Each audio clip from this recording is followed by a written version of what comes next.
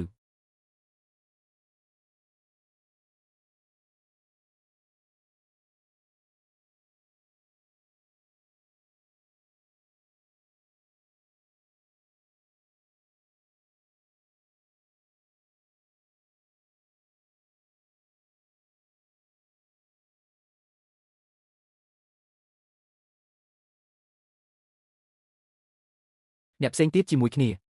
គាត់នៅជាមួយគ្នា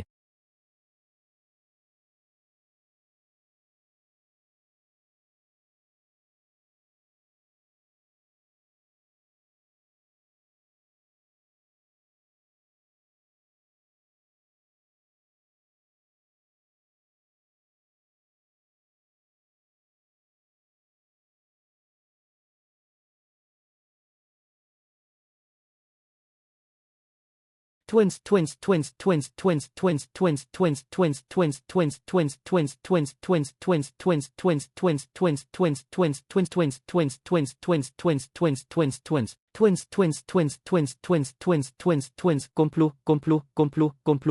កុំភ្លោះ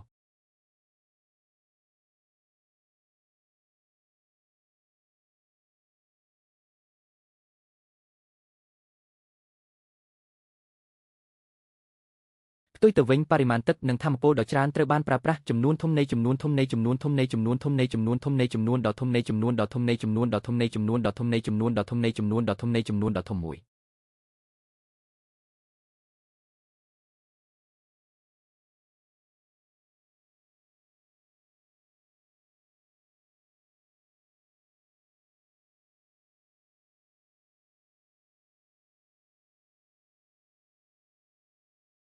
ប៉ុន្តែមិត្តភក្តិរបស់គាត់កំពុងវាយគាត់ខេត្រឡប់ទៅគ្រួសាររបស់គាត់វិញចែករំលែកព្រលឹងដូចគ្នានៅក្នុងក្មេងស្រីនៅលើក្មេងស្រីរបស់នាងត្រូវបានបិទដោយពួកគេ Gens មាន13ទីតាំងនៅលើខ្លួនរបស់គាត់កន្លែងរបស់គាត់នៅផ្ទះគឺ Kato និង Kishimoto នៅលើដេករបស់ Varu នៅពេលដែល Kadimans ដើម្បីដឹងពីរបៀបរក្សាទុកពួកគេ Gens រំលឹកគាត់នៅក្នុងការងារ100របស់គាត់នៅទីនោះ K បាក់ទឹកចិត្តមិនអើពើនឹង Kojima ប៉ុនប៉ងលួងលោមគាត់នៅសាលាក្រោយមកនៅស្ថានីយ៍រថភ្លើងក្មេងម្នាក់បានទម្លាក់របស់ក្មេងលេងលើផ្លូវរថភ្លើងហើយដូចដែល K ប្រកូលវាមកវិញរថភ្លើងលបឿនលឿនបានបុកគាត់ឈោខ្វិនទាំងស្រុងត្រៀមចូលរួមមិត្តភក្តិប៉ុន្តែ Kojima ទាញគាត់ត្រឡប់ទៅវេទិកាវិញដោយក្លាហានទាន់ពេលហើយសារភាពស្នេហាដ៏ជ្រាលជ្រៅរបស់នាងចំពោះគាត់មួយសន្ទុះក្រោយមក K ដែលមានចិត្តធ្ងន់បានទៅសួរសុខទុក្ខ Eyomu ដើម្បីផ្ដល់ដំណឹងសោកនាដកម្មនៃការស្លាប់របស់បងប្រុសគាត់នៅយប់នោះ Gens ហៅអ្នករស់រានមានជីវិតត្រឡប់ទៅបន្ទប់